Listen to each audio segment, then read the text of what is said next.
You are scrolling through real estate listings at midnight, and every single house that does not look like it is about to collapse costs $500,000. The kitchen has laminate countertops from 2003, the carpet is beige, there is fake wood paneling in the basement, and the listing agent has the audacity to call it a starter home. Meanwhile, you are sitting there doing mental math on your salary, wondering if you have somehow missed a massive promotion or if the entire housing market has collectively lost its mind. Spoiler, it is not you, it is the math. And the math is absolutely brutal right now. My name is Ivan, and today we are going to do something that real estate agents, mortgage brokers, and that one friend who just bought a house all quietly hate. We are going to calculate who can actually afford a $500,000 house in 2026. Not who the bank will hand a loan to, but who can legitimately afford it without turning their entire life into a financial stress simulator. Because there is a massive difference between qualifying for a mortgage and actually being able to sleep at night after you sign the paperwork. And that difference is exactly where most people get destroyed. Let us start with the uncomfortable reality. In dozens of US markets right now, $500,000 is the baseline. That is not getting you a mansion. That is getting you a 1,200 square foot box with 3 bedrooms, 2 bathrooms, and a yard the size of a beach towel. In cities like Denver, Austin, Raleigh, Nashville, or anything within commuting distance of a major metro, $500,000 is what normal people are expected to somehow come up with for normal houses. According to the National Association of Realtors, the median existing home price in the first quarter of 2026 hit $404,300 nationally, and that is the median, meaning half the homes sold for more. In the Northeast, that median jumps to over $500,000. In the West, it climbs past $600,000. So $500,000 is not some hypothetical number I pulled out of thin air. It is the actual price tag sitting in front of millions of Americans right now. Now here is where it gets interesting. The median household income in America is sitting somewhere around $88,000, give or take, depending on which estimate you look at. That number includes dual income households, by the way, 2 people working full-time jobs. So we are asking people making $88,000 a year to afford homes that cost nearly 6 times their annual income. If that ratio sounds insane to you, congratulations, you are paying attention. Historically, financial advisors considered a home costing 3 times your annual income to be affordable. 3 times $88,000 is $264,000, not $500,000, not even close. The affordability ratio that your parents or grandparents dealt with was roughly 3 to 1. The ratio facing you right now is closer to 6 to 1. That is not a minor shift. That is the difference between a financial decision and a financial gamble. But everyone keeps saying you can do it. The mortgage broker says you are approved. Your parents bought a house on way less. Some influencer on social media is flipping houses with no money down. So what is the problem? The problem is that everyone is lying to you about what affordable actually means. Let us start with the down payment, because that is where most people's homeownership dreams go to die quietly. The traditional rule was 20% down. On a $500,000 house, that is $100,000 cash. Let me say that number one more time. $100,000. The median savings account balance in America is $8,000, so you are not just a little short, you are $92,000 short, and 42% of Americans have no personal savings at all, according to Northwestern Mutual. Before you say you will just save it up, let us run that math too. If you are making $88,000 a year and somehow manage to save 10% of your gross income, which almost nobody actually does, since the personal savings rate in America right now is sitting at around 2.5%, you are saving $8,800 per year. At that rate, it takes you over 11 years to save a $100,000 down payment, and that assumes housing prices do not go up during those 11 years, which they absolutely will. So you skip the 20% down payment. You put down 5% or maybe 10% instead, which is what the average first-time buyer actually does. Congratulations! You just unlocked a brand new monthly expense called PMI, Private Mortgage Insurance. This is the fee you pay every single month for the crime of not being wealthy enough to put 20% down. It is essentially a poverty tax that runs anywhere from $150 to $400 per month, depending on your loan size and credit score. You are paying extra money every month for insurance that protects the bank, not you, because the bank is worried you might default. So you are already starting from a position of financial punishment before you have even moved a single box into the house. Now let us talk about the actual mortgage payment. You put down 10%, which is $50,000 that you somehow scrape together over several years. That leaves you with a $450,000 loan. At current interest rates, which are sitting right around 6.5% for a 30-year fixed according to Freddie Mac as of June 2026, your monthly mortgage payment lands at roughly $2,844. That is just principal and interest. That number does not include a single other thing you need to actually live in the house. Let us add property taxes. Depending on where you live, you are looking at anywhere from $4,000 to $10,000 per year. Let us be conservative and say $6,000, which works out to $500 per month.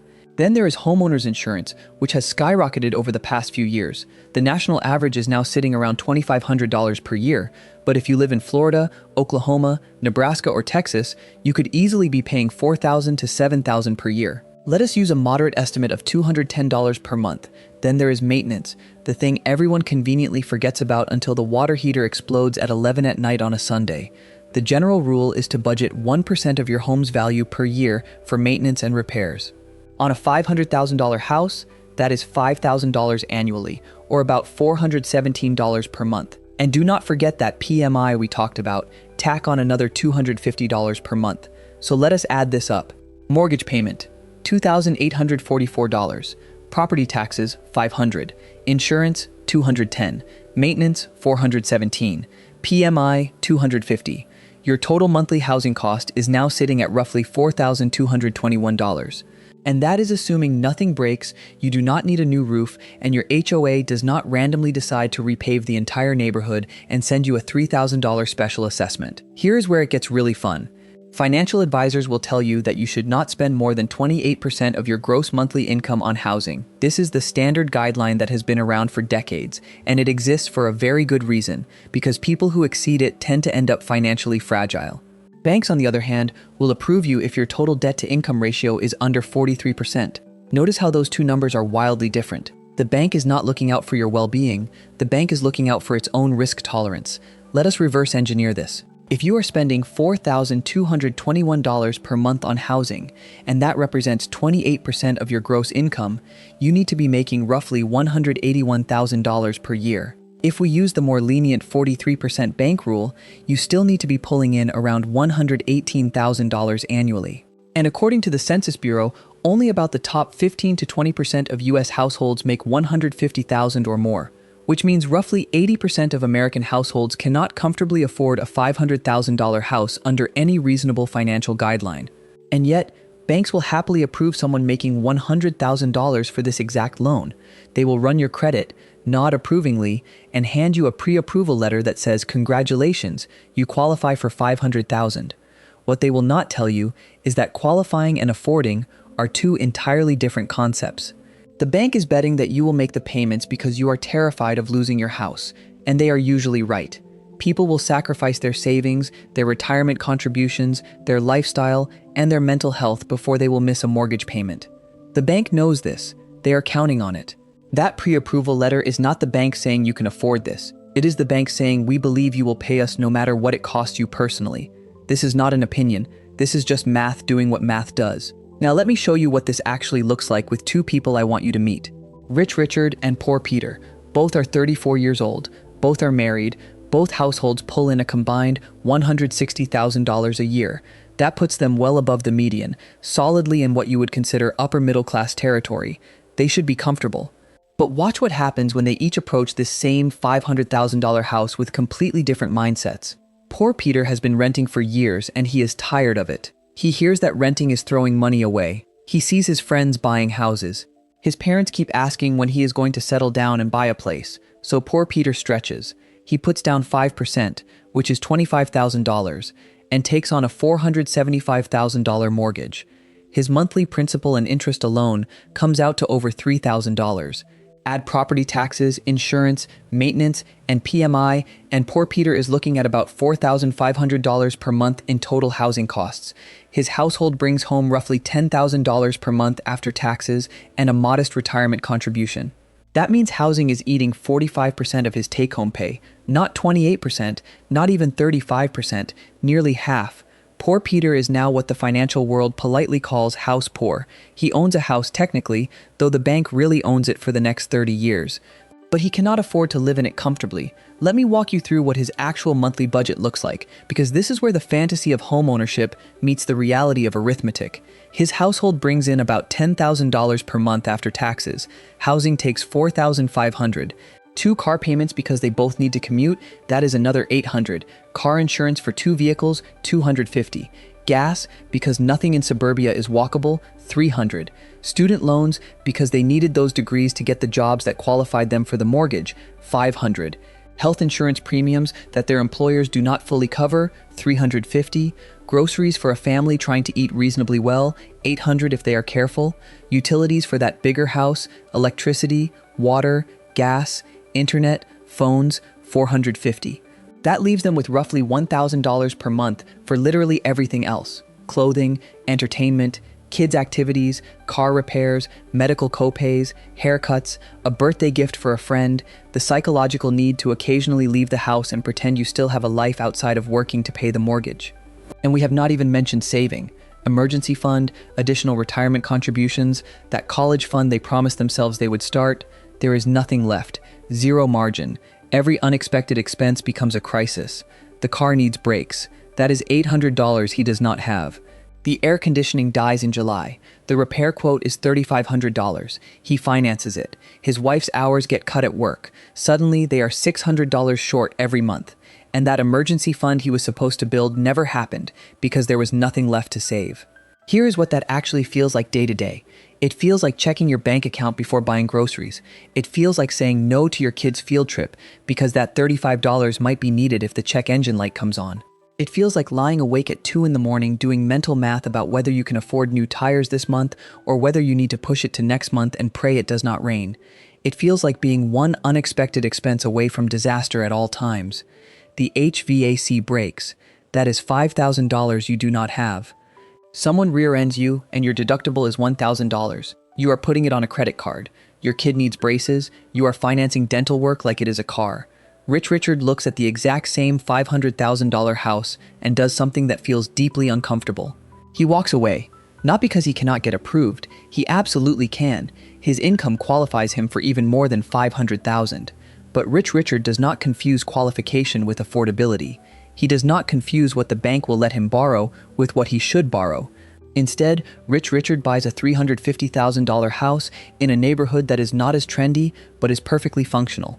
He puts 20% down, which is $70,000 he has been patiently saving for years while his friends were upgrading their cars and their vacations. His mortgage is $280,000. His monthly payment, including taxes, insurance, and maintenance, comes in around $2,600 per month. That is 26% of his take-home pay. He has no PMI because he put 20% down. He has margin. He has breathing room. He has money left over every single month to invest, to save, to handle emergencies without panic, and to actually enjoy his life without checking his bank balance before every purchase. And here is the part that most people miss entirely. 5 years later, Rich Richard has built an investment portfolio alongside his home equity. He has been putting $600 a month into a diversified index fund at an average return of 8%. That is roughly $44,000 in investments after 5 years, on top of whatever his home has appreciated. He has an emergency fund that covers 6 months of expenses. He sleeps well. He does not check his bank account before buying groceries. He does not argue with his wife about money. He does not lie awake at 2 in the morning doing mental math about whether he can afford new tires this month or whether he needs to push it to next month and pray it does not rain. When the water heater breaks, he just replaces it. When his daughter wants to do summer camp, he says yes without doing mental gymnastics. Poor Peter, on the other hand, has a nicer house on a nicer street and a life that quietly revolves around the single question of whether he can still make the mortgage payment. His investment portfolio is empty because there is nothing left to invest. His emergency fund is a credit card. His relationship with his wife is strained because every conversation about money ends the same way, with both of them staring at a spreadsheet wondering where it all goes. One of them is building wealth. The other is building a prison. And this is exactly the kind of decision that separates people who feel financially free from people who spend their entire adult lives stressed about money. If you are the kind of person who wants to actually map this out for your own situation, to figure out what you can actually afford based on your real numbers, there is a link in the description below where you can take a short quiz. It asks a few questions about your income, your savings, and your goals, and then tailors a plan specifically to your situation. It takes about 2 minutes, and it might save you from making the single most expensive mistake of your life. Now, let us talk about why the system is designed to push you toward Poor Peter's path and not Rich Richard's. Because there is a reason everyone around you is telling you to stretch. The real estate agent earns a commission based on the sale price. The higher the price, the bigger the check. They have zero financial incentive to tell you to buy less house. The mortgage broker gets paid when the loan closes. Their income depends on getting you to sign, not on making sure you can comfortably afford the payment for the next 30 years. The bank makes its money on interest, and this is the number that should stop you in your tracks. On a $450,000 loan at 6.5% over 30 years, you will pay roughly $573,000 in interest alone. Let me make sure you heard that. You borrow $450,000, you pay back over $1 million. The total cost of that $500,000 house, once you factor in your down payment, all 30 years of mortgage payments, property taxes, insurance, and maintenance, is well over $1.2 million. That $500,000 house is actually a $1.2 million commitment. Nobody frames it that way because if they did, far fewer people would sign on the dotted line. The bank is not losing sleep over whether you can afford takeout on Fridays. They are collecting interest from you for the next 3 decades. Nobody in the transaction has an incentive to tell you that you are about to financially drown yourself. The system is designed to get you into the house, not to ensure you can comfortably live in it long term. And once you are in, once you have signed those papers and moved your furniture, you are trapped. You cannot just decide 6 months later that this was a mistake and walk away without destroying your credit and losing your down payment. So people stay. They stay in homes they cannot afford, working jobs they hate because they cannot risk any income disruption, slowly watching their savings evaporate, wondering why they feel so stressed when they are supposedly living the American dream. Here is what makes this truly insidious. Because housing has become so unaffordable, we have normalized the misery. We have collectively agreed to rebrand financial desperation as adulting. You are house poor, welcome to homeownership. Cannot afford furniture for 3 of your rooms? That is just part of the journey. Eating pasta every night because all your money went to the mortgage? You are building equity. We keep telling people that homeownership is essential for building wealth, which historically has been true, but that argument ignores a critical prerequisite. You have to survive the mortgage first. And the cultural pressure is relentless. Your parents bought a house at your age. Never mind that their house cost 3 times their annual income and yours cost 6 times yours. Your friends are buying. Never mind that you have no idea what their actual financial situation looks like behind that freshly painted front door. Maybe they got help from family. Maybe they are drowning. You will never know because nobody talks about money openly. Society tells you that renting is throwing money away. Never mind that being unable to afford your mortgage is also throwing money away, just with extra steps, more stress, and significantly worse consequences. Let me walk you through what happens when someone ignores this advice, because plenty of people do. You stretch. You convince yourself it will be fine. Maybe you are betting on a future raise that has not materialized yet. Maybe you are planning to pick up freelance work on weekends. Maybe you are just really tired of renting and you want this so badly that you have stopped thinking with your calculator and started thinking with your emotions. So you buy the house. Month 1, you make the payment. It is tight, but you did it. Month 2, same thing. You are cutting back on eating out. You canceled 2 streaming subscriptions, but you are managing. Month 4, your car needs new brakes. That is $800 you did not budget for because every dollar is already allocated to keeping the house. You put it on a credit card. Month 7, the air conditioning dies in the middle of summer. The repair quote is $3,500. You do not have it. You finance it. Month 9, your company restructures and your bonus gets eliminated. Suddenly you are short every single month. And that emergency fund you swore you would build, it never happened because there was never anything left after the mortgage, the taxes, the insurance, the maintenance, and all the other costs that the real estate agent conveniently forgot to mention during the open house. This is how people go from feeling excited about their new home to feeling trapped by it in under a year. We keep perpetuating the myth that if you just budget better, skip the avocado toast, and work a side hustle, you can make it happen. But you cannot budget your way out of a structural affordability crisis. You cannot side hustle your way into a down payment when rent is already consuming 35% of your income. You cannot manifest a lower interest rate through positive thinking. Let me tell you what the actual numbers say about where we are. Home prices have risen roughly 229% since 1990. Median household income over that same period rose about 194%. The gap between those two numbers is where the entire housing affordability crisis lives. Prices have been outrunning wages for more than 3 decades, and the gap keeps widening. What was normal and achievable for your parents' generation is now a luxury item for the majority of Americans. A $500,000 house stopped being a starter home a long time ago. The median income cannot support it, and you should not stretch for it unless you truly have the income to support it without financial acrobatics. So let me give you permission to do something radical. You can choose not to play this game. You can look at a $500,000 house, run the real numbers, and decide that it is not worth sacrificing your financial stability, your mental health, and your ability to build actual wealth. You can keep renting and invest the difference aggressively. You can save patiently and wait for better conditions. You can look at cheaper markets or smaller homes. You can acknowledge that the dream of home ownership in your current market simply is not viable right now, and that is completely fine. Because here is what actually builds wealth. Owning a house you can barely afford does not do it. What does it is having margin in your budget. Being able to invest consistently. Never having to choose between fixing your roof and contributing to your retirement account. Sleeping at night without anxiety about how you will cover next month's payment. Real wealth is freedom, not equity you cannot access, because you are trapped by the asset that is supposedly making you wealthy.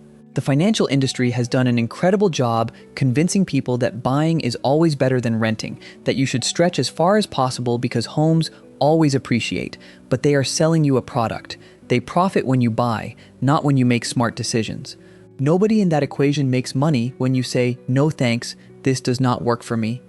If you are sitting there right now feeling priced out, feeling like homeownership is slipping away, feeling like you are failing at some fundamental adult milestone, I need you to understand something. You are not failing. The system is failing you. Home prices have outpaced wage growth so dramatically that what was achievable for previous generations is now mathematically impossible for the majority of households without either massive external help or accepting a level of financial risk that should make anyone nervous. Run your real numbers. Factor in all the costs, not just the mortgage payment. Be honest about your income stability. And if the math does not work, walk away. There is no shame in that. There is no trophy for buying a house that makes you miserable. Here is what I would tell anyone who is staring at real estate listings right now and feeling that pull. If your household income is anywhere south of $140,000 and you are looking at a $500,000 house, stop. Just stop for a moment. Pull out a calculator.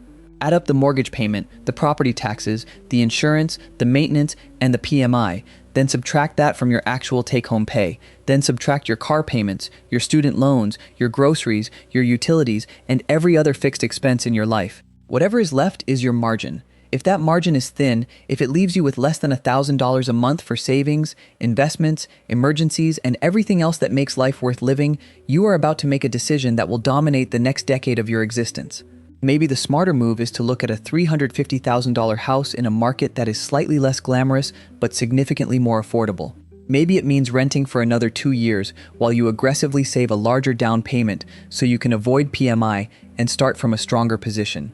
Maybe it means investing that down payment money in index funds while you rent and letting compound interest work in your favor while you wait for conditions to improve.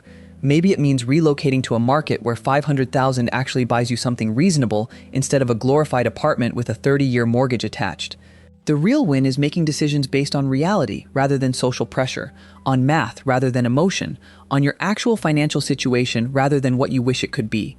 That is how you build something that lasts, and that is how you avoid becoming another cautionary tale about the true cost of that $500,000 home.